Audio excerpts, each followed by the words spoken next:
J'étais à El Alia.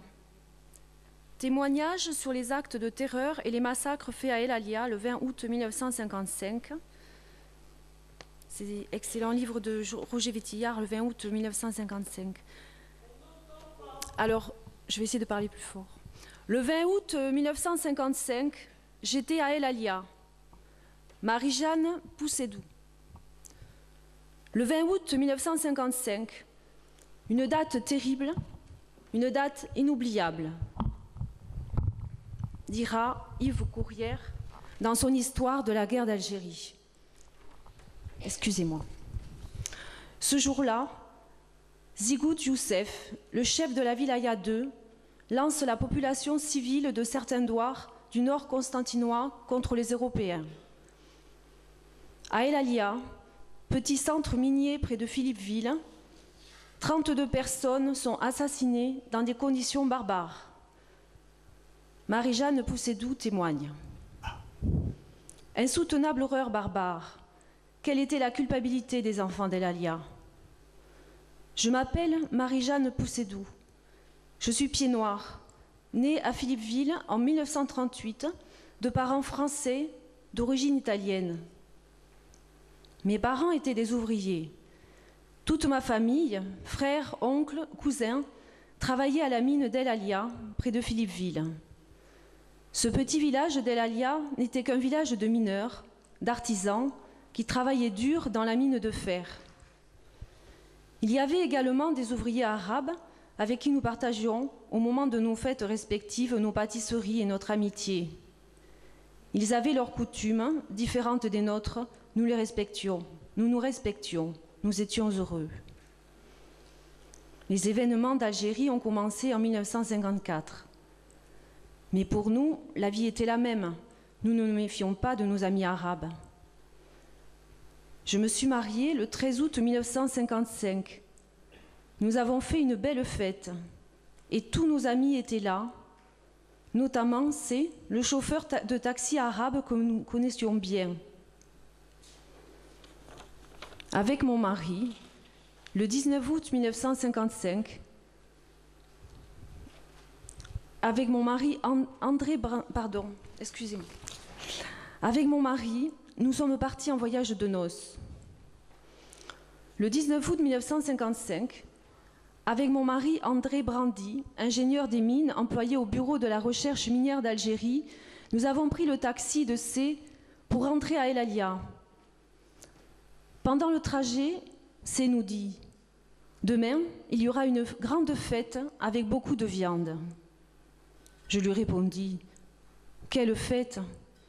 Il n'y a pas de fête. » Je pensais qu'il plaisantait. Le lendemain, 20 août, tous les hommes étaient au travail à la mine, sauf mon mari. Il était juste midi, nous étions à table, quand soudain, des cris stridents, les you-you des mauresques et des coups de feu nous ont surpris.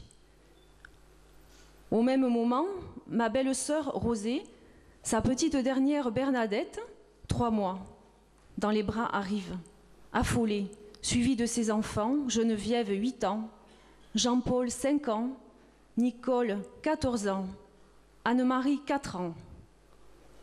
Son aîné, Roger, âgé de 17 ans, était à la mine avec son père. Avec ma mère, mon frère Roland de 8 ans, Suzanne, ma sœur de 10 ans, Olga, mon autre sœur de 14 ans, et mon mari, nous avons compris qu'il se passait quelque chose de grave. Les cris étaient épouvantables. Ils criaient « Nous voulons les hommes !» Je dis à mon mari « Vite, va te cacher dans la buanderie !» Nous nous sommes enfermés dans la maison, mais les félagas ont fait irruption en cassant la porte à coups de hache. À notre grande stupeur, c'était C, le chauffeur de taxi, l'ami, qui avait assisté à mon mariage. Je le revois encore comme si c'était hier. Il nous a poursuivis de la chambre à la salle à manger, puis dans la cuisine. Nous étions pris au piège. C, avec son fusil de chasse, nous menaçait. Il a immédiatement tiré sur ma pauvre mère. en pleine poitrine. Elle essayait de protéger mon petit frère Roland. Elle est morte sur le coup, avec Roland dans ses bras, lui aussi gravement atteint. Ma belle-sœur, Rosée, a été tuée dans le dos. Elle gardait son bébé contre le mur. Ma jeune sœur Olga s'est jetée dans une crise d'hystérie sur le fusil. Il a tiré à bout portant, la blessant salement. Il nous narguait avec son fusil. Bravement et affolée, je lui dis « Vas-y, tire, il ne reste plus que moi ». Il a tiré, j'ai reçu la balle à hauteur de la hanche. Je n'ai même pas réalisé et il est parti. J'ai pris les enfants, je les ai cachés sous le lit avec moi. Mais je souffrais trop et je voulais savoir si mon mari était toujours vivant. Je suis allée dans la buanderie et je me suis cachée avec lui derrière la volière. Les Félagas, les fils de C, sont revenus. Ils se dirigeaient vers nous en entendant un bruit, mais l'un d'eux a dit en arabe « C'est rien, c'est les oiseaux ». Et nous sommes restés apeurés, désemparés, sans bouger, jusqu'à 5 heures de l'après-midi. Les cris, les you-you stridents, la fumée, le feu. Quel cauchemar. Un avion de tourisme est passé au-dessus du village et a donné l'alerte. L'armée est arrivée à 17 heures. Et là, nous sommes rentrés dans la maison pour constater l'horreur. Mon petit frère Roland respirait encore. Il est resté 5 jours dans le coma et nous l'avons sauvé. Malheureusement, ma sœur Olga a été violée et assassinée. Ma sœur Suzanne, blessée à la tête, elle en porte encore la marque. Puis l'armée nous a regroupés. Ma famille, Azeï, tous massacrés au couteau. La sœur de ma mère, son mari, ses 2 filles, dont l'une était paralysée. L'une des filles qui était en vacances avec son bébé a été, elle aussi, assassinée à coups de couteau. C'est la fiancée de son frère qui s'était cachée, qui a tout vu et nous l'a raconté. Le bébé avait été éclaté contre le mur. Puis, mon cousin a été tué à coups de fourchette au restaurant de la mine.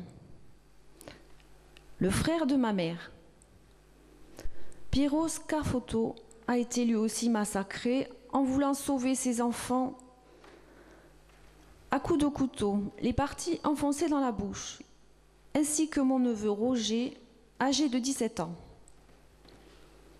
Mon père, sourd de naissance, blessé à coups de couteau, s'était réfugié dans une galerie abandonnée.